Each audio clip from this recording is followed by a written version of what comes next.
This is Talk is Sheep, a podcast by the Wild Sheep Society of British Columbia.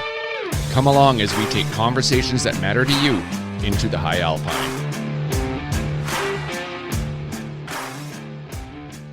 So here we are. We're well into our spring season and spring bear around the corner. Lots of, it's a cool time of year, exciting time of year. That time of year that says to me you can get outside and do some cool stuff. Oh, especially up here, right? Yeah, I hunt predators in the winter, but it drags, right? It cold and snow and it drags. I'll be quite happy to get out. Yeah, it's awesome.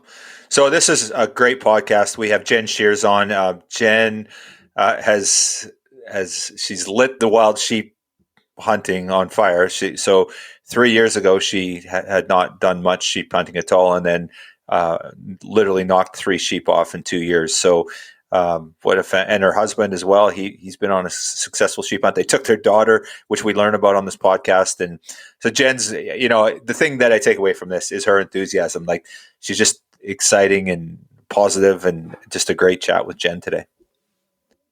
Yeah, absolutely. Yeah, she's followed One Campfire since the beginning, and she's smidgen on Instagram, and got great messaging, just an all around fun person to talk to, and finally get a chance to catch up. And if you haven't seen her episode on Canada Hunts with the sheep, it's highly suggested. It's really, really good. A great film, a great messaging, family, sustainable use, conservation. She's got all the right messages. We talk a little bit about the seal hunt. We talk about polar bear hunting, and she's just got some really good stuff there on her Insta. If you click on her stories there's one specifically about the seal hunt. Really good information. And, it's always good for us as hunters to be armed with those, to be knowledgeable, right? So that when we talk to a non-hunter, they go, yeah, but why do you guys kill seals? And to be able to explain that away, it's pretty important, to have that narrative and be able to sort of explain our side of things, right?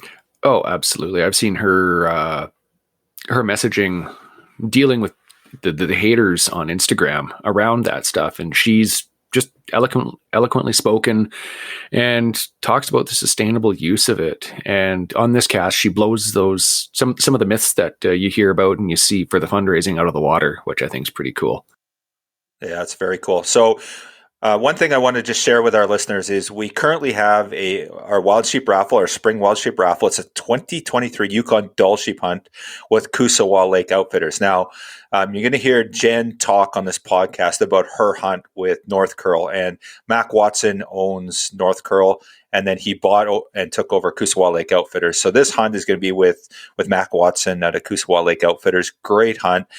We've got tickets for sale on our website right now. I'll include the link as well in this one, and tickets are $100 each. There's a 1 in 750 chance of going to hunt Dull sheep with Kusawa Lake. So this is a fantastic opportunity to go on a Dull sheep hunt. It's in the Yukon, 12-day fully guided hunt in 2023 from August 18th to 29th. Includes all costs during the hunt, charter flights, tag fees, and costs associated. And species includes 1 Dull sheep, 2 wolves, and 1 wolverine. Unbelievable. And a travel voucher is included to fully cover the costs of travel to Whitehorse, lodging before and after the hunt, and Yukon non-resident tank. Does it get any better than that? Yes, if I win it. Yes. So this stuff supports our conservation efforts. 2021, we put $318,000 into conservation BC because of you buying tickets like these. So, this is a great chance to support conservation. And that hunt is unbelievable. That is a hunt of a lifetime. Dull sheep, wolverine, wolves. It's just a mecca. Yeah, unbelievable. When I first started hunting and looking at the bucket list species, number 1 was sheep, but it was a Dull, right? I didn't know there was subspecies in there as well, like stones and bighorn and all that. The one that I saw was the white ghost, right? The Dull, and that. Yeah. I'm getting my tickets. Yeah, absolutely great. Hunt of a lifetime. That's what we like to call it, our wild sheep raffle. So pick that up. So anyway, this is episode, did you say this is 70? 7-0?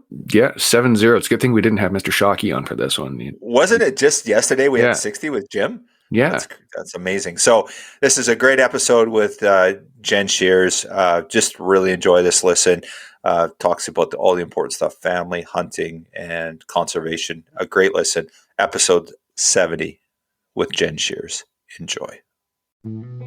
If we told you tomorrow that elk, black bear, and bighorn sheep were next, would you speak up? Wildlife needs to be managed by science and not by emotion.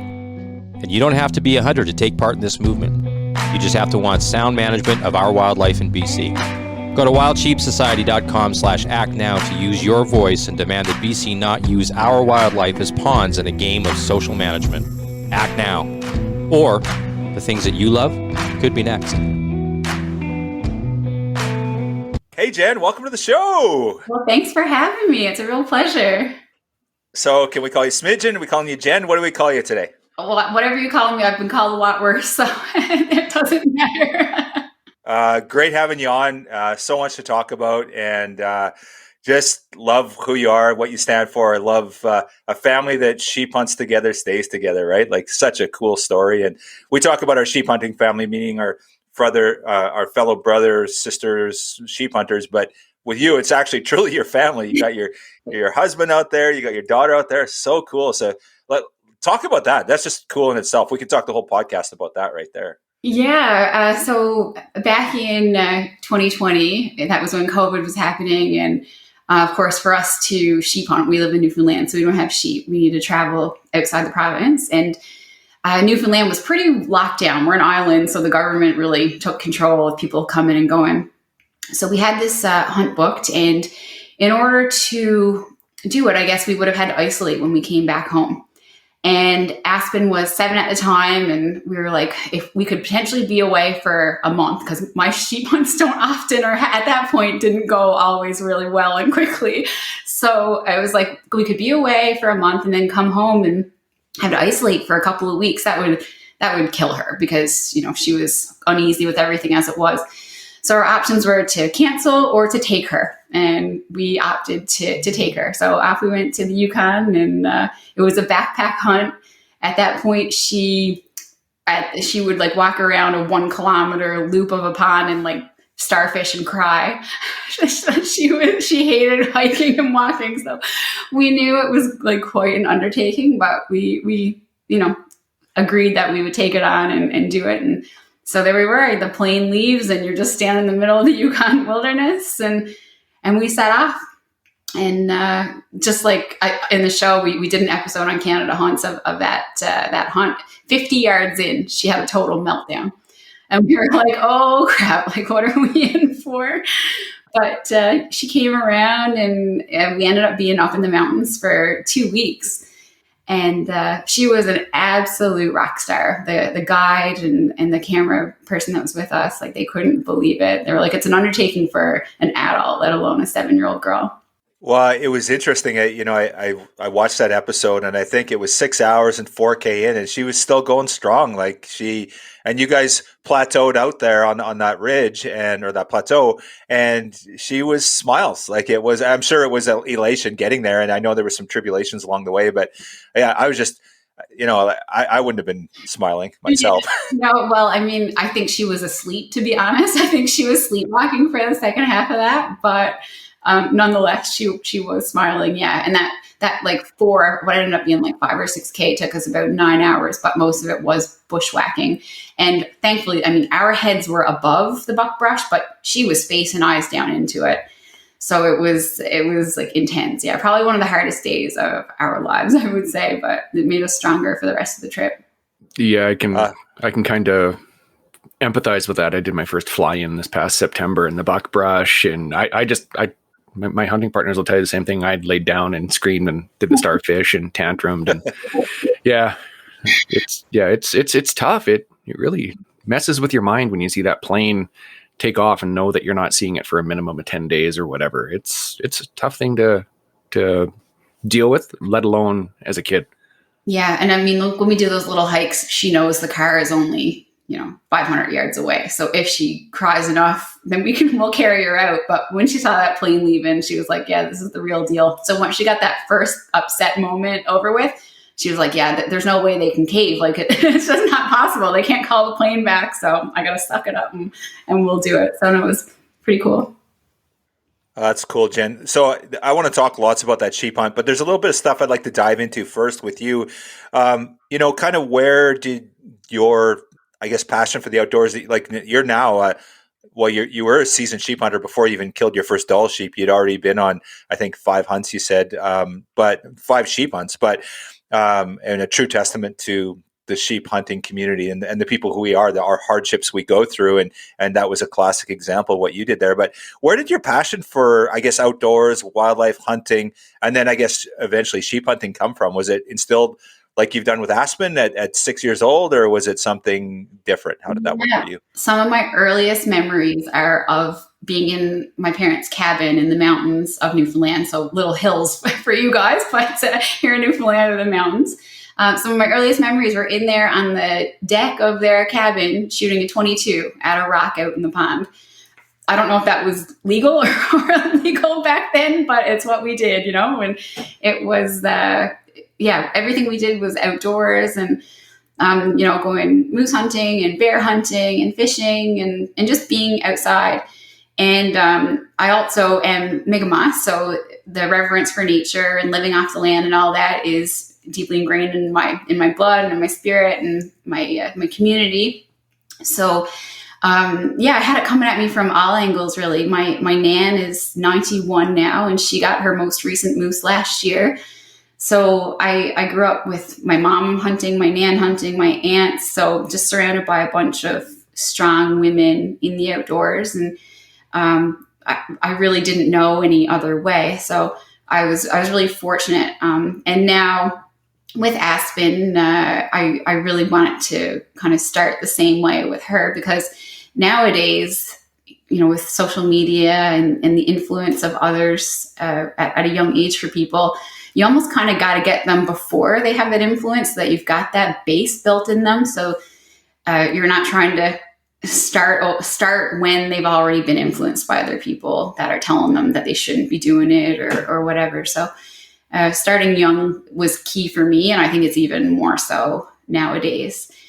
And like here in Newfoundland, we only have 3 big game species. We've got moose, caribou, black bear. So then once Kerry, my husband, and I, started to have a bit more disposable income, we wanted to try hunting other things. And so then we began, I think our first guided hunt ever was in South Africa. We just took the leap, man. We went to SCI one year because we were like, well, that's a place that you could probably go get some good auctions. But it turns out that, a lot of the hunters there had already done the Africa thing. And so they were going for the tags we were looking for, like the elk and the mountain goat and stuff. So of course they give free beer at those auctions. They lubricate the business. And so we were seeing these, $20,000, $30,000 value African hunts going for $3,000, $4,000 that year. So we ended up buying an auction to South Africa, and when it was like sold, we were like, oh no, what is that? What have we done? but anyway, a month later, we were setting off. Aspen came with us too to that. Her grandfather, Kerry's dad, came with us too to kind of watch her, and we didn't know how it would go with her, because she was 3. It was probably like her first real experience seeing anything bigger than like a rabbit and a slip. Or a snare, be killed and processed and stuff. And, when Kerry's dad got a zebra, and after it was over, I said, so Aspen, like, how are you feeling? What do you think? And she looks at me and she said, what are we going to hunt next? Awesome. Wow. Awesome. That was really cool. Yeah. Trying to, prepare for all the possibilities, but that was the best case scenario for me. Yeah. I've got a 9-year-old now, and she's been in the truck with me since she could pretty much eat formula, and I could take her and mom would be okay with it. And the first thing we actually got together was a big black wolf. Like she's come out with me trapping before, helped set snares. She's got a couple of wolves to her name where she's said, set here, and this is how we do it. But the first thing she ever saw taken was a wolf when we were out on a bear hunt. And I got some great pictures with her. She knows where her food comes from. And oh yeah, she's always saying, oh, when are we going to go hunting again? When are we going to go hunting again? We need to put stuff in the freezer. So I love that. It's so important to get the kids involved early. Oh, that's awesome. Yeah, it's huge. And then so yeah, bringing her along, and then eventually after that Africa trip, then we said, well, we'll go back to what we originally wanted, was to do some more North American hunts. So I think our first guided hunt in Canada was in BC at Foaling with Blair and Becca. Awesome. For elk that first year, and Kerry went for mountain goat, and then the next year I did that as well. I always say to Kerry, like, we spending all this like ridiculous amount of money on hunts, like we should just move to BC for 3 years or 4 years and kind of do it that way. But anyway, here we are. There's 18 over-the-counter big game species here in BC. You can hunt with just a regular license and no draw. So fortunate. Yeah, it's wonderful. You guys are pretty lucky there. So, Jen, I got a question for you then. Like, so you've raised your family in this now. Is the culture in Newfoundland different than the rest of Canada? Like, I live in Victoria, and in rural Canada, like it's different. I grew up on a farm, and it is just different. It's still different today. Like, you know, there's more acceptance around hunting and that sort of stuff. Is it generally, would you say, in Newfoundland, like even St. John's, or for example, like the big cities or the bigger cities, is it okay? Like, or is there kind of an anti-hunting sentiment there too, an undercurrent of that, like there is in Vancouver, Victoria, for example, or Toronto?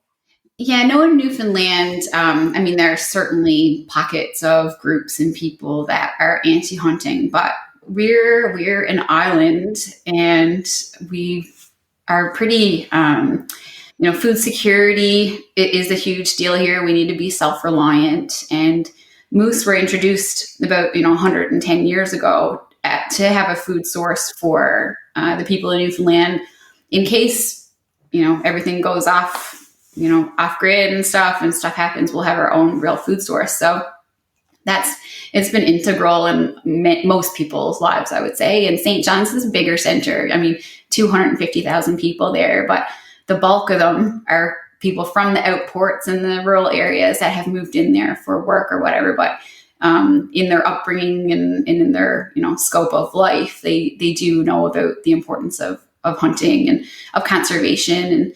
And so yeah, we don't really have that huge battle here, thankfully, like you guys do up there. Now, I do own a store that sells seal products and like sealskin boots and hats and mitts. And, that's been so misportrayed over the years. It's a real lucrative business to lie about the seal hunt and to get people to donate money to these animal rights groups. So we do on occasion get protesters outside of our store. And again, that's just a small pocket of people. Kerry always says he loves it because it pisses off the Newfoundlanders, and then they end up spending more money because they want to support a cause. I find it a bit more stressful because I'm usually like the face of it. I'm the one out there doing the Facebook Live when they're outside the store to tell people to come down and show their support for it. But I mean, I've gotten a lot thicker skin here lately, so that doesn't bother me as much as it did like the first time it ever happened. But no, we're pretty fortunate that the Newfoundland people are pretty, pro hunting, pro conservation, pro sustainability, and all that. Fantastic. Okay, I just want to touch briefly. So your nan was 91 and Aspen 7. Did she go on that moose hunt with your nan, or was she part of that? Have they ever hunted together? And no, they haven't hunted together, but that would be a really cool thing because it is her great grandmother. So to have that big gap in the generations would be super cool. I don't know if Nan will have, too many moose hunts in her hip. She broke her hip just this winter. So okay. I don't know if she'll be able to go out more, but maybe I could get them, hoist Nan up in the bear stand or something like that. And they could sit together. That would be really cool. That's a good idea. When Nan got her moose, Aspen was in school that day. So unfortunately she wasn't part of it, but yeah, maybe something to strive for. Yeah, no, very cool. So obviously this is deeply embedded in your family, and just it's a family tradition, I guess, if you will. So you started these, I guess, your South Africa hunt, and then I know you've gone on, I think you were on 5 hunts before you harvested your first sheep, that Yukon sheep that you talked about, your Dall sheep hunt. Mhm. So how did that evolution come about? Did you go back to BC and hunt with Blair, or with Folding Mountain on a sheep hunt? Where did you go on your sheep hunt for that? So yeah, we went back to Blair's, but that was for mountain goat. And Okay. I guess that was like my first real taste of what mountain hunting could be and what it is. And I kind of got bit there. Now at that time, I have a lot of like health conditions, circulatory problems, blood pressure issues and stuff. So I didn't have my whole system down in terms of how to approach a hunt in terms of my hiking speed and everything like that. So that was rough, a real learning experience. But once I learned how to tame that whole situation, then I started thinking, well, maybe a sheep hunt is possible. Kerry went on one in the Northwest Territories 1 year in 2018, and he was like, Jen, it's really something that I think you could do. And I was like, man, based on how that mountain goat hunt was on my blood pressure and everything, I don't think it's possible. But he's like, nope, you got your system sort of worked out more since then. And, there are some areas it doesn't need to be too gnarly if that's what you're worried about. You can start off easy. And I was like, okay, well, maybe we'll look into it. And then so finally we bought another auction and then just went on that one. It was up in the Yukon actually as well. That was in 2019. So that was my first sheep hunt, was 2019. And I haven't really stopped much since then in terms of chasing the sheep. But again, that's been like a product of COVID. And while it's a crappy situation for outfitters, for Canadians, it was a prime opportunity to do hunts maybe that we never would have been able to do. So 2019 was pre-COVID, and I did the hunt in the Yukon. Didn't end up seeing anything on that first one, anything legal. So Kerry actually came back home, and I stayed to do another hunt. The outfitter was great enough to let me stay. So I went with another guide to another area. And that was my first like solo with a guide, right? Like Kerry not being there. So we set off for 10 more days, the guide and I, and unfortunately still didn't see anything legal. And then we came home for 2 weeks and then headed to Alberta to another hunt for bighorn. We spent 24 days, I think, then didn't see a legal ram there either. And then came home. And at that point I was like, this isn't, sustainable. We do well at our businesses and stuff, but that's a whole other level of money for us. I still won't tell our family what these ones cost. They think we're crazy enough as it is. But then when COVID hit and those prices did get reduced a little bit, it was a prime opportunity for us to jump on it. And then, in 2020, we did the one with Aspen. And then after that one, right away, I did another one with another guide there. So that one took just a couple of days, and then came home again, and then went to Alberta, and Kerry and I were both bighorn hunting that year as well. And then this year, 2021, we went back to Yukon. We both hunted Fannin, and then we headed off to BC from there, and we got our stones. So I think we have 4 rams harvested in 2.5-3 weeks. Then it was an intense series of events this past summer. It was amazing. So that is awesome. So, and there's 2 things that I take away from that. First of all, 4 rams in however many weeks or whatever it was, that's insane. But what I really want to talk about, and this is, a lot of our listeners are sheep hunters here, and some are first time or aspiring sheep hunters. So can you talk about the psyche around 24 days and no legal rams? Like, that is, pardon my language, a mind fuck. Like that is discipline, right? And it's the hardest part of sheep hunting, I think, that and while starving and freezing and 100 other things. But really the psychology of being out there for maybe 2 weeks, or in your case, 24 days, bighorn hunting, and not a legal ram. Mm-hmm. Talk about that for us. Yeah. So you need to go into any hunt expecting to not come away with filling your tag. That's hunting. And that's one of the special parts about it, actually, because if you don't get one and you still want to go back, it means you're there for more than just filling the tag. it's tough. Like whether you get one animal or not, the snow could be falling in August like it was in Yukon. You could be freezing. You could be snowed in your tent for 3 days, and you're bored and at the same time eager to get back out there because you only have a certain amount of days on these guided hunts anyway. And of course, if people have jobs, even if it's a self-guided hunt, you have a certain set amount of time. So the mental game is always bigger than the physical game, as far as I'm concerned. And because I don't have much of a physical game with all my issues, I know how to manage it. But the mind game is, I would say, 99% of the time what makes people quit, as opposed to the physical aspect of it. For me, like the heartbreak, the grind, all that I can deal with. The big issue for me is the money, because I'm paying a lot of money for these guided hunts that I don't have an opportunity to do otherwise, because we don't have them in Newfoundland sheep, and you can't just enter a tag draw in Canada as a non-resident. So that's the part that really gets me, is like, it's okay. Like if I don't get a ram, that's the thing, but I've just placed a huge amount of money on this, and that's what's hard for me to get over sometimes.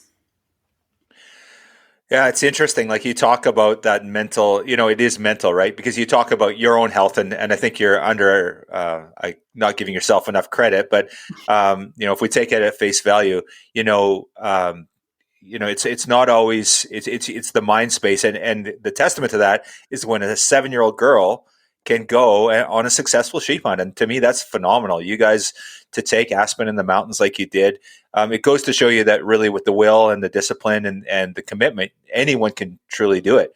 I got a friend of mine from Idaho that's coming up here sheep hunting this year, and he's a paraplegic. Actually, it's my friend's friend that I know him, and he's going to come up here, and he has a desire and a will to go sheep hunting, and he's going sheep hunting, and he's in a wheelchair. Absolutely phenomenal, right? But where there's a will, there's a way. And so that's a huge testament to you and Aspen as well, to go on a successful sheep hunt and come home. It's phenomenal. Yeah. And it's life lessons in the mountains. You gain so much insight in yourself and in terms of how the world works. Even you're away from everything in the world, but you get grounded in terms of how things work when you get back home. And it's great life lessons for her. She was on cloud 9 for months and months after that. Just she would turn to me and say, "I can't believe I did that, Mom." And I'm like, "Well, I can't believe it either, but you did, and you did it really well." And she was an absolute star on that hunt. When you can get her in a good mindset and make sure her belly's full and she's rested, that's half the battle too, because she can be she needs a Snicker sometimes. You just described me, Jen. That's me on the hunt. Funny. Yeah. Well, that is so cool. Okay, so let's talk a little bit. Okay, actually, let's talk a little bit about the money. You mentioned that, and it's interesting. I had a conversation with a good friend of mine in Alaska, and he said that he thinks that sometimes sheep get shot in the mountains because of the money thing, right? That there's a bunch of so there's animals that shouldn't be harvested out there, that maybe they're underage. But people have this pressure. They put this pressure on themselves. They spent all this money and they have to come home with something. They've bought all this gear, maybe bought a guided hunt. And I think a lot of the times it's self-guided is the issue. You've spent this money, you've flown in, and you can't come back without a sheep because it's too hard not to do that. So, it's interesting that you brought up that money thing. Obviously, you're much more disciplined. All your rams are gorgeous rams, so there's no issue where you're shooting things that you shouldn't be. But I just found that interesting that you raised that point. Yeah. Well, and again, when there is a limit to the money that you have at your disposal, it does matter. But at the end of the day, when you're in it for the right reasons, there's no other way, right? You go after the legal, the good specimens, the older ones, and you leave the others on the mountain. Like that's just what it comes down to. Come home empty-handed or not, that's how it is. Yeah, I don't know what would be tougher, doing a 10, 12-day hunt in the mountain for sheep, because I wasn't on a sheep hunt because I didn't see any, is seeing a sheep that is close to legal and walking away from it. Yeah. Or going 10 days without seeing a sheep. I don't know what would it be harder for me. So yeah, I've been I can't even say in those initial 3 hunts, there were occasions where there were some that were borderline, but the guides and outfitters are, laying their careers and their livelihoods on the line. So the struggle, I will say, though, is in Alberta when you have a ram that's close to legal with curl, but it's like 10 or 11 or 12 years old, but you got to pass on it because the curl isn't there.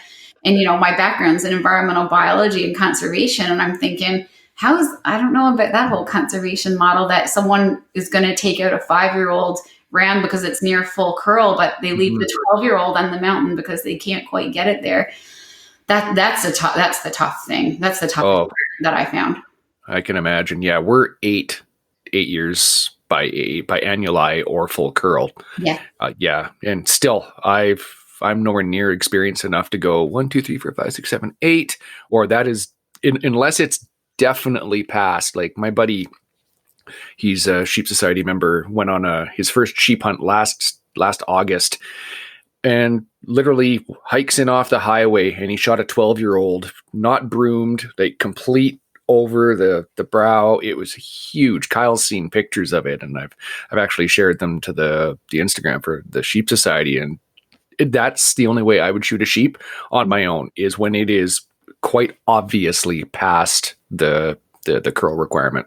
Yeah, no, and I think that's the way to go. Like for me, I'm not, even though I spent a lot of days on those mountains and looking at sheep, I wouldn't want to take it upon myself at this point. Like a moose, put one in front of me here in Newfoundland and I can do okay with it. But yeah, the whole ram thing, I haven't had that much experience to feel confident enough to do that myself. So I have a lot of respect for the guys and the outfitters that do it well, and they put you onto the ones that they know will qualify and will help with their management of their areas and stuff. So it's a really cool process. Yeah, it's definitely one of the hardest things to do, right? Like if you're going to age something, it's trying to figure out an age on a sheep. It's just such a tough thing. And yeah, you're absolutely right. The guides that do this day in and day out and guide hundreds throughout their career and do that consistently, hats off to them, because it's difficult, and they have to perform. They've got a job to do. They're getting paid to do this, so they've got a performance criteria. And that, we talk about the pressure of money, right? Like if you're a guide and you're not killing sheep, you're not going to last very long. Your job depends on that, right? So you got to get pretty good at it. So yeah, huge testament to the guide outfitters that do a great job on it, for sure, Jen. And at 500 yards when the ram is on the foot, I mean, it's funny, you go on those the sheep groups on Facebook and stuff, and there's a picture of up close, and you got people saying, guessing the ages from 6 to 14. So you're thinking, if you got a picture up close and people are that far off, like, how does it work when the ram is 600 yards away on its hoof walking around? So there's a lot of skill involved. Yeah, lots of experience. You got wind blowing, you've got heat waves, you've got shitty optics. Can I shoot? Yeah. There's been so many rams that I've seen walk away that 99%, but that 1% was going, I don't know. Oh, okay. And they live in your mind. You're like, oh, was it? I would love to know, but you'll never know, I guess. Yeah, for sure. Always the right thing to do if you're not sure. So awesome. So, okay, we've talked about your unsuccessful sheep hunts a little bit. I want to talk about, let's talk about your Dall sheep hunt, your first sheep that you harvested. Tell us about that experience. We talked a little, we got into it. So we talked about Aspen, we talked about the hike in, and you were with North Curl Outfitters in the Yukon with Mac Watson. Let's talk about the hunt. What was it like? Yeah, it was crazy because I couldn't only focus on the hunt because I had Aspen there too. So I was trying to balance the whole mom thing and then also trying to film a show. So I'm trying to balance the mom thing, trying to get the shots that we need for the show, and then do the sheep hunt portion. So there were some rams in various pockets that we would, go and check out and stuff. And sometimes we were on them and they were bunched up, like, you couldn't take an ethical shot because they were too bunched up. So we had to let some pass, let some walk. A big one too. It was a beautiful one. I think that one haunts Kerry a little bit, that he had to let that happen, but that's how it is. And we spent 14 days up there. We had Mac and Leona come in on the their little aircraft, the Super Cub, I guess, and come in and do an airdrop. So Aspen got to see that firsthand. The plane came right by her, dropped off a pack of supplies, and Leona was so good. She put in a coloring book and everything for her. So I was kind of like, now I need to pack that off the mountain when we go, but it helped Aspen a lot in the tent. We set up hair salons in the tent. We set up a convenience store for any hikers that were going to pass by. She didn't make a profit, I will say. But yeah, trying to balance the hunting aspect with the mom and the potentially bored kid on the miserable days. And so after the 14 days up there, we actually didn't get a ram. We didn't get a clean shot on the legal ones that were there. They were bunched up again. So we backtracked back down to the lake where Aspen and Kerry stayed for a few days to go fishing, while I took off again to a different area with another guide. And we backpacked up this huge mountain. It took us, 3 hours straight up, and it was pouring down rain by the time we got there. So by the time we set up tent, everything was drenched. So we got in the tent, and then the next morning we climbed up a little bit higher over another ridge. And within 10 minutes of popping over that ridge, we spotted a band of, maybe it was like 13 or 14 at 200 yards. So we hunkered down a little bit, and they were just kind of grazing around. That was more of a plateau-y type area than the place we had come from, which was a lot of gnarly peaks and stuff. But we watched them for a bit. And, if I could go back to moments in a hunt, that's where I would just love to be, planking my ass right there on that hill, just watching them. And they don't know you're there, and they're just going about their business. You get to see how they live and how they interact with one another with no outside influence. And yeah, it was just so great. So there was one that was a big, wide, flaring ram. So he wasn't there on curl, but Josh, who was my guide, was taking his time to make sure the age was there and for which ones. And just as he was like, yeah, Jen, that one's like 9.5. He's good to go. They were at 80 yards, and they didn't wind us, but they knew something was up. So they took off. And I was like, no, it was like my 5th sheep hunt at that point. And it was the first legal ram really I had ever laid eyes on that I was in a position to potentially shoot. So I was heartbroken for a bit. They went around the base of one peak that was there. So we kind of headed up around the other way. And when we got up, we looked down and we saw 2 out of the 14. And one of them was that ram. So we made a play on it, and it was about three different stocks, I would say, from the time we spotted them that second time to when I actually got in place to take a shot. Again, he didn't wind us. I don't even think he saw anything, but he sensed, he was still probably rattled from the time before. And then when I finally got set up, it was, I think, at like 230 yards, and I had gone to Gunworks Long Range University. So I would say before that, like 250 yards would have been like a really nerve-wracking shot for me in terms of wondering if I would even hit the target. But yeah, it was a piece of cake then. So I was like, this is going to happen. I can't believe it. And it did. And then to know Aspen was back at the lake with Kerry, and that I was going to be able to take it back to her was really, really cool. So I sent them an in-reach message saying that I got a ram, and the video was on that episode. I think Aspen was getting ready for bed. She's in her underwear, and Kerry's like, "Mom got a ram." She's like, "What? Oh my gosh!" And she spit out her toothpaste and did a happy dance. And I didn't know that was happening at the time. Of course, I was up in the mountains, but I could only imagine what was happening back at that camp. So it was really cool to see the footage after, to see exactly how it went down once I sent that message. Well, Jen, that I just cracked up because Kerry shows the inReach and it says ram down, and he goes WTF, and then it cuts to Aspen. She goes, "What the?" And I was like, I'm like father, like daughter. I just was cracking up when I seen that. It was so funny. Oh, she's a character. Classic. So then that was like, I mean, it got dark really late there, and I'd say around 11:30 at that point. But I had taken the ram just pretty close to when the darkness was setting in. So we had a pack out back to our tent that lasted probably until 3 or 4 o'clock in the morning, I would say, in the pitch black. And in Newfoundland, we don't have wolves here. But at one point when we were getting near the tent, the wolves that were there were so loud, and we were on a scree.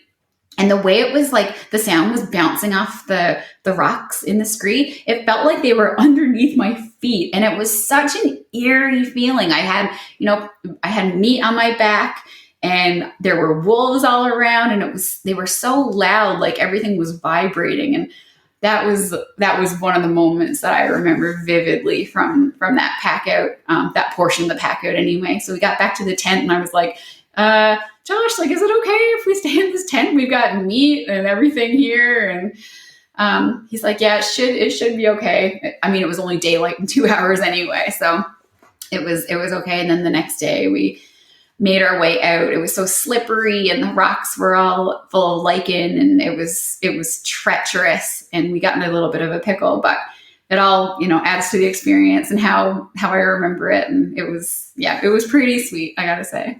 That's awesome. So the Wild Sheep Foundation has a less than one club, and it's the only club you want to get kicked out of. So you got kicked out on that hunt, and just really cool. I'm just going to segue briefly that we actually have a Dall sheep hunt that we're selling tickets on now with Mac as well. So this is the hunt that you're going to go on. I'm not sure if it's the exact same area that you'd be hunting, but pretty cool opportunity and just great. And it was great seeing that film that you did, because there was so many beautiful rams. It's like, to me, I love seeing stone sheep, but seeing Dall sheep in their natural habitat, just those white spots, is just such a romantic experience. Yeah, they're pretty special. And I'm excited to hear about that. Yeah, Mac and Leona at North Curl, they're fantastic. We went back again with them this past summer, where we went to hunt for Fannin.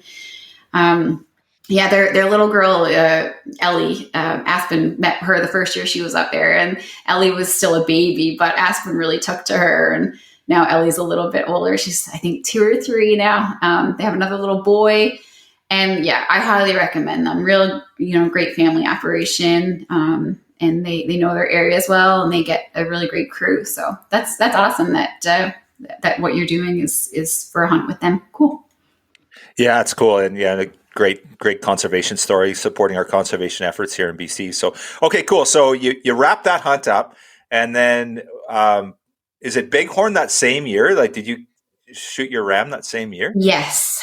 So we did that one for the Dall sheep. I'm trying to think, since COVID, came in 1 year from the next. Holy, but yeah, 2020. Yeah, we did that one, and then came home for a few weeks, and then went back to Alberta. And on that hunt, Kerry and I both had Bighorn tags. So yeah, we went back there with Scott Carter of Carter Outfitting, and we did an episode on that one too. It was really cool that you'd have the wagon ride in. So I'm not a real big horse person. I always joke and say I'd rather ride a whale than ride a horse. I just have really bad luck with them. They're all good horses everywhere you go. Hunter horses are always like the cream of the crop, but if you stick your head in a bee's nest, you're going to react, right? Like, or if the horse in front of you rears up and lands on your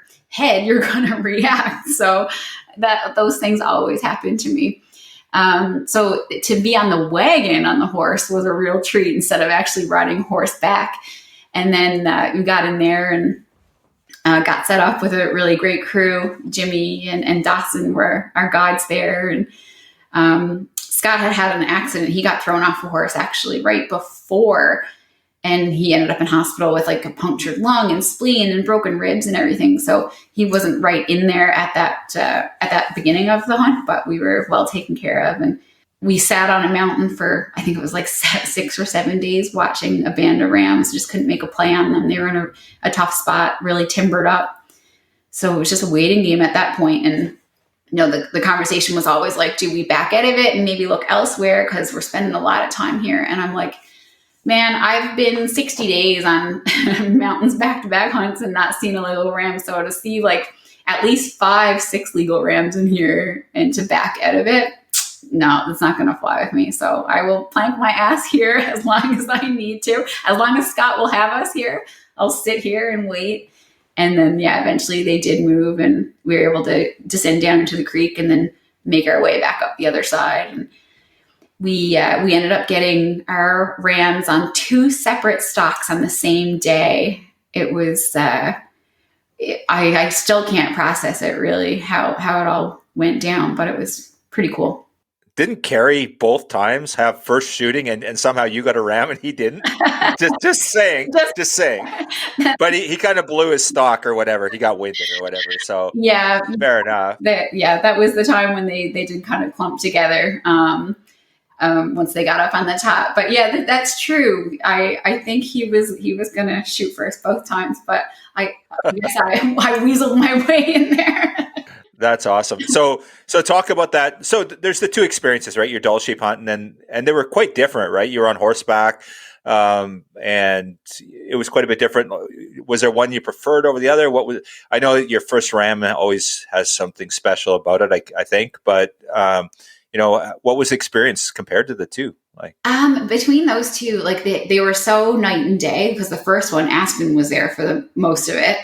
So that was really cool. And then the first ram, like you say, you'll never forget. Well, you'll never forget any ram, I don't think, but your first one is certainly something special, especially when you worked so hard and so long to achieve it. But then the second one, for the bighorns, it was really neat that we were both, Kerry and I, both hunting at the same time, really, because on the Dall, we weren't necessarily hunting at the same time, because one of us was always trailing back a few yards, taking care of Aspen and stuff. So it was never kind of in our thought process that we would be able to get them both at the same time. But with the bighorn hunts, it was always a possibility, like how are we going to make it happen? And then just the sitting there, it's part of like the mental game that, we were talking about. You drive yourself silly going through scenarios in your head and saying, like, am I crazy to be doing this? And well, yeah, you are crazy to be doing it when you think about it, but there's lots of different types of crazy in this world. And that's probably my favorite type of crazy. So I'll take that any day. And I don't know. It was just, for the first one, it was kind of like, there's the ram. After a bunch of days, there's the ram, and it did take a little bit of stalking to find him and finally get on him. But this one, it's almost like for the bighorns, we were sitting watching them for a week. You knew each ram, you had names for them all by the end of it. You knew Jerry was going to go root up this guy because he was laying down, and Jerry didn't like it when Juicy laid down, so he'd root him up, and you kind of had them pegged. You almost, in a weird way, built a relationship with them. So it was neat to know more about the rams through that week and know more about the people that you were hunting with too, because you run out of things to talk about and to, and to experience with one another after so long. So sometimes you're just there, sound asleep next to this person that you just met, a couple days ago. There was one time because it was the 2 guides and it was Kerry and it was a camera guy we brought, Jake. And at one point it was really foggy out, and I looked around and everyone was asleep except me. I was just sitting there. So I took a funny video of 6 of them or 5 of them sound asleep around me. I was like, imagine now a ram walked up to us and I just fired at it or something. They jumped up so fast. But totally different experiences. And but wonderful. I mean, no 2 hunts are the same anyway, but it was a great way to really start off my success for sheep hunting. So I think for the sheep hunters out there, and there's a great takeaway from your story here on your Alberta bighorn hunt, you sat there for 6 days. And that's truly, that's one thing. You have to have that patience as a sheep hunter, right? And that's a classic example. You had an experienced guide. He knew, and maybe you guys did too. I'm not trying to demean what you guys knew, but there's a lot of young sheep hunters or new sheep hunters that would go, we have to get on the sheep. And you sat there for 6 days.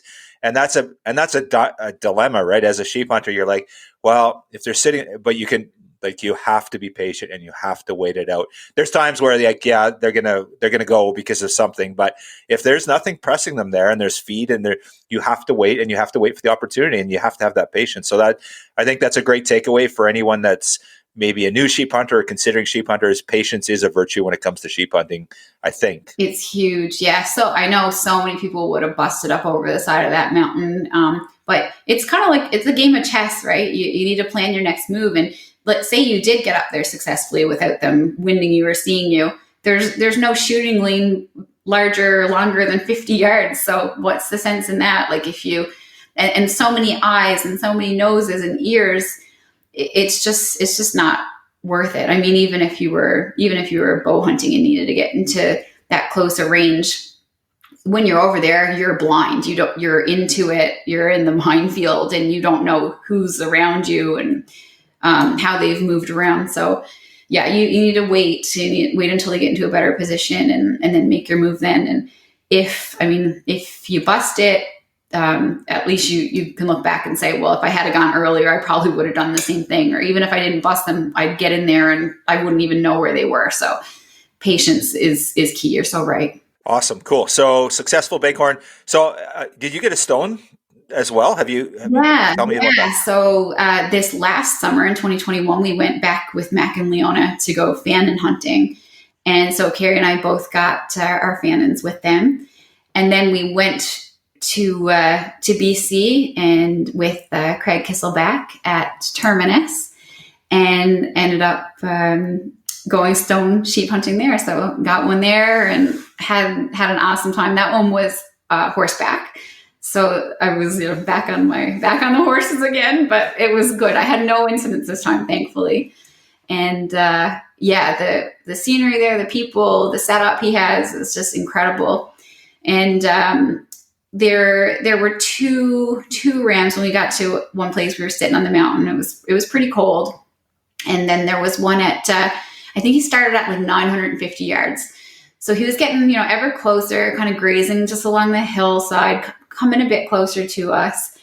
And at one point, he got to like 550, and it didn't look like there was any possibility of him coming closer, and there was no possibility of us getting closer, just the way the terrain was. It was just an impossible situation.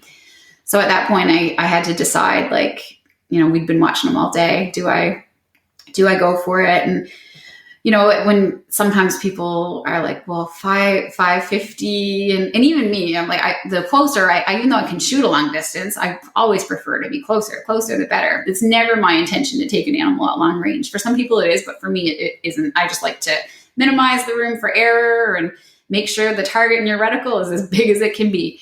And also the closer you get, the cooler the experiences you have in terms of interaction with the animal and how things play out. It's a bit trickier sometimes.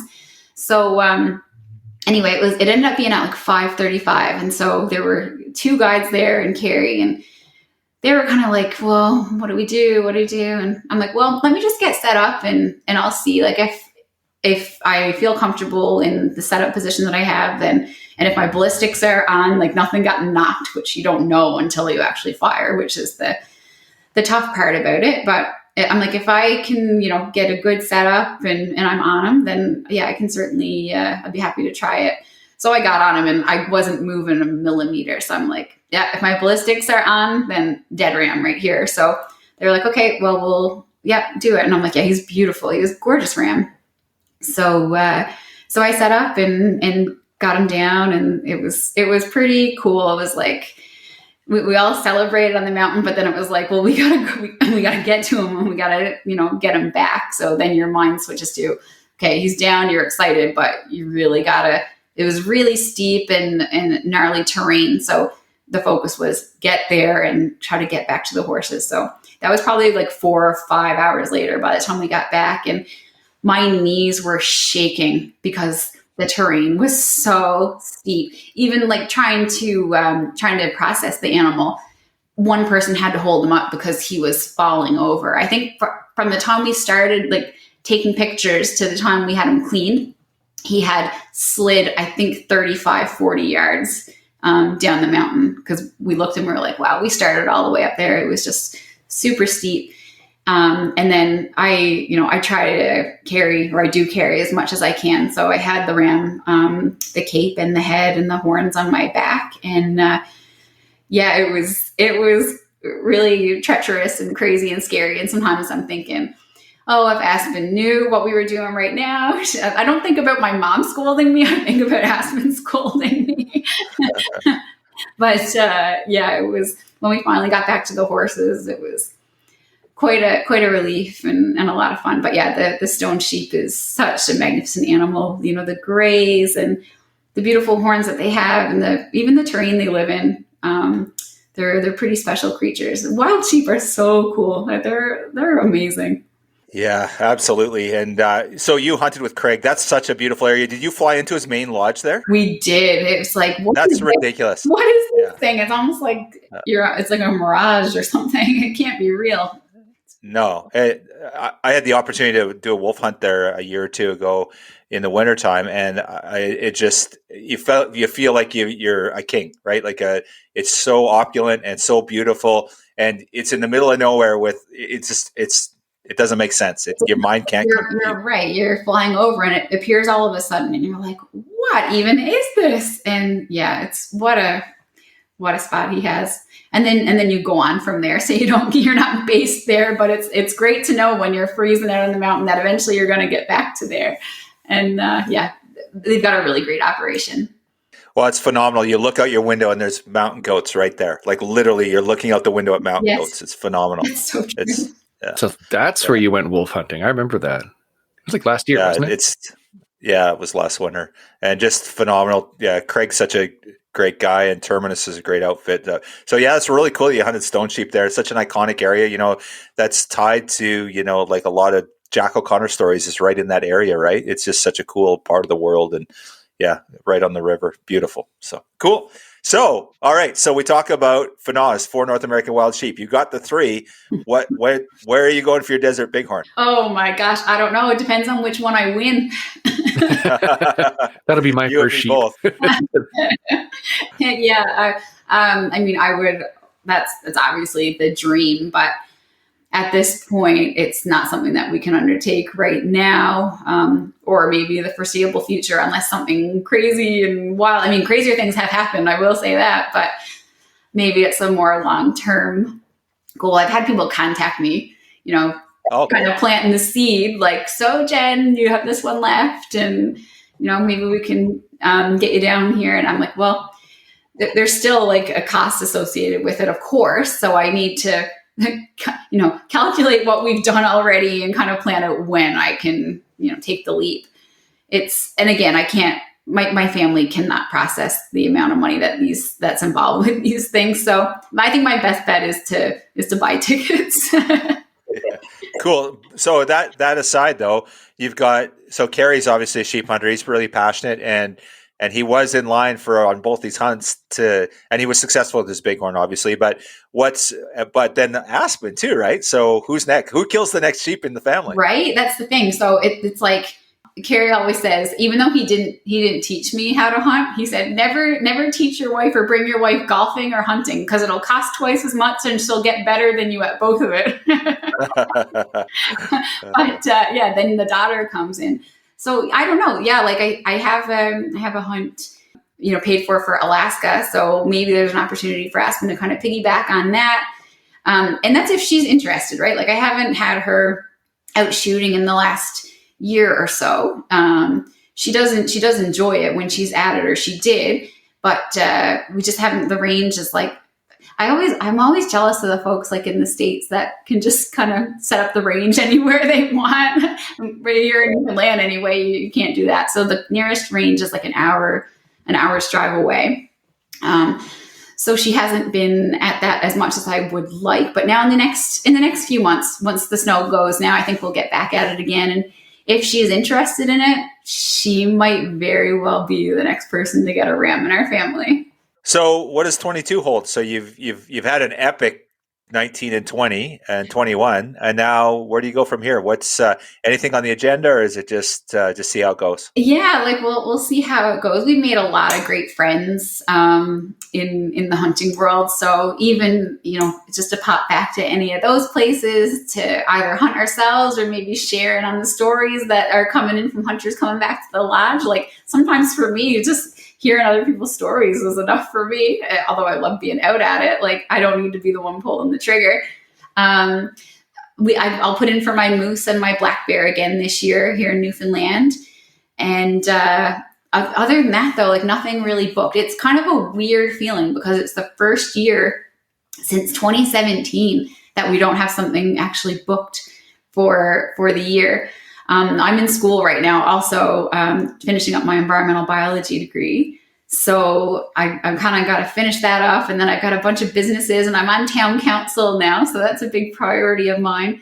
So it's kind of like I had my intense hunting seasons the past 2 years. And this year might be just a year to catch up on all the other stuff that I let go for a few years and then really get back at it again. But here in Newfoundland, the moose and the black bear, and I won't qualify for a caribou tag because there's like a 4 or 5 year process to draw one of those. But I'll get out at it either for myself or with someone else and take it from there and maybe get Aspen into it more of it this year. So that'll be the main thing, I guess. I want to hear about the polar bear. The polar bear. Yeah, it's like exactly 2 years ago now that I got the polar bear. So that one came with, I understandably, I guess, a lot of flack for the misinformation that is out there about them. But what a crazy cool experience. Crazy friggin' cold experience that was. It was in February in Northwest Territories and minus like 60. And I have like part of my circulatory and heart stuff is that my fingers and toes go numb in any bit of cold. I'm in the grocery aisle and my fingers are blue and yellow and no blood. So, to be up there and around the indigenous population up there was just out of this world. I can't even explain it. To go out there in those conditions and then with animals like the polar bear and the muskox, it was something else. So we went out there with the dog team and ended up after a couple of days seeing a bunch of mothers and cubs and then some smaller males. And then eventually I was able to get mine. And that we brought it back to the community and we ate the polar bear feet with some elders in the community. And they like had a big celebration. It was like, because a lot of times some of the hunters don't really, maybe that they don't value that cultural experience, but maybe they feel like they can't relate to it, or maybe they don't want to like impose. But when the elders invited us, then I thought it was a really cool thing to take them up on. So we went to their house and they prepared the feet, and that's typically the main part, the main delicacy that they eat.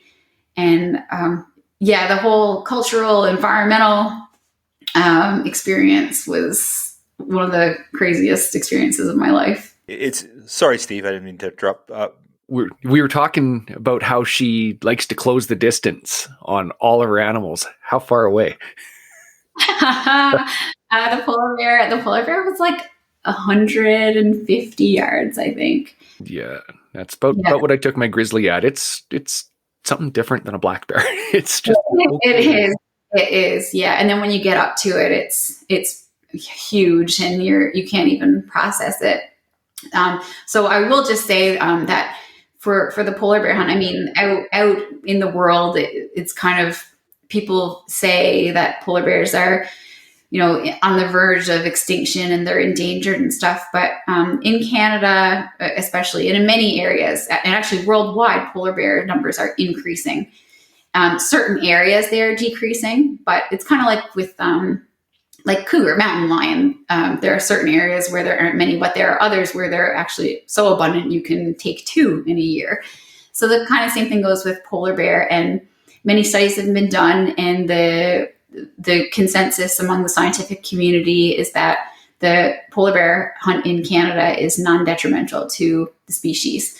And they do great scientific research. We had a whole list of specimens we had to collect with the harvest of the polar bear and submit it to the researchers. And I mean, it's the type of, metrics and items and specimens that you can only get once the animal is no longer alive. So it really helps, build their case for whether it should continue or potentially end, depending on the state of the population. So it was great. And to see the community celebrate, and they're able to take a certain number, and then they can sell the hunts to people that come in, or they can use it themselves. But they really value people coming in. And then on top of it, when the visitors value their culture and the experience that provides, it just adds to it for them. So yeah, it's I never dreamed that would ever happen in my life, but it did. And I'm so grateful for it. Well, the one cool thing that I appreciate that you do, Jen, is that you're a hunter and a consumptive user, but you also speak the talk and you educate people about polar bears. Another one is, you talk about your business with seals and stuff, but also educating people about seals. The seal hunt of what's portrayed by PETA and their supporters is not the reality of the situation. And I love that you communicate that and you do a good job of it. Oh, thanks. Yeah. Well, I mean, it's really important to me. I value sustainable use and population dynamics and management and stuff. And I would never want to be involved in a hunt or in an effort that was detrimental to a species or to the population. So for the seal hunt, a lot of the misinformation out there portrays to their abundance. So a lot of people think that they're endangered, where in reality, off the coast of Newfoundland, there's between 7 to 10 million harp seals. And so they're nowhere near endangered. It's the highest level ever recorded. And there's the misinformation about the white coat babies being hunted, but that white coat hunt has been banned since 1987. But the images are still used because, like I said, it's a great fundraising campaign for these anti-hunting groups. So when they show the baby white coat seal, that's what gets people to donate their money. It's on the backs of the people that rely on that resource and sustainable use of that resource, but they don't care. Their morals are askew, I think. Yeah, there's so much to it. The products are biodegradable. Fur is a biodegradable, renewable resource. And from seal, it's abundant and it's free range. So as an environmentalist and, and someone who values the environment and the animals, to me, sustainable use of abundant renewable resources is the only way we'll be able to continue as a species. There's nothing else. You can deplete the non-renewables and then you're left with nothing. And then if you deplete the renewables, then you're left with nothing. But if you manage the renewables in a sustainable way, it'll be there forever, which is how we ended up here, because our ancestors used those things in a sustainable way. So, a lot of the anti-groups like to say it's, sustainability is like a catchphrase or a greenwashing thing. But however you call it, that is literally the only way we can continue, is if we do use those renewables in a way that keeps them there for the future. So that's why seal clothing and the seal hunt and free range food and all those things are important to me. Very cool. Well, I appreciate the messaging around that. So what's in the future for you? You're taking environmental biology. You talked about the conservation aspect as well through your studies, but you're a mom. You're a community advocate. You're busy there. You have a business. What does the future hold for you? Where's Jen 5 years from now? Obviously steeped in family and hunting and all that stuff, but what else?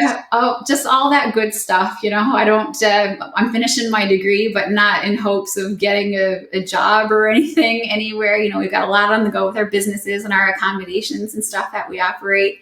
Just doing more of this. I feel like I'm 38 and I feel I'm at a place where, when I was 15 or 16, if I had a dream that I would reach a point in my life where I am now, I might be 70, but I'm able to do it, and I'm here at 38. So I'm just, taking it day by day, enjoying what I've done. And, people are thinking like, get bigger, faster, stronger, do more. But really where I am, I'm just grateful for everything that I've been able to do. And if I can help other people get the encouragement to go do it themselves and do things that they've had on their list that they didn't think they could ever do, but really it's attainable. If I can be that for someone, then that's gravy, right? Like it's all awesome to me. So yeah, in 5 years, hopefully I'll just be doing the same thing.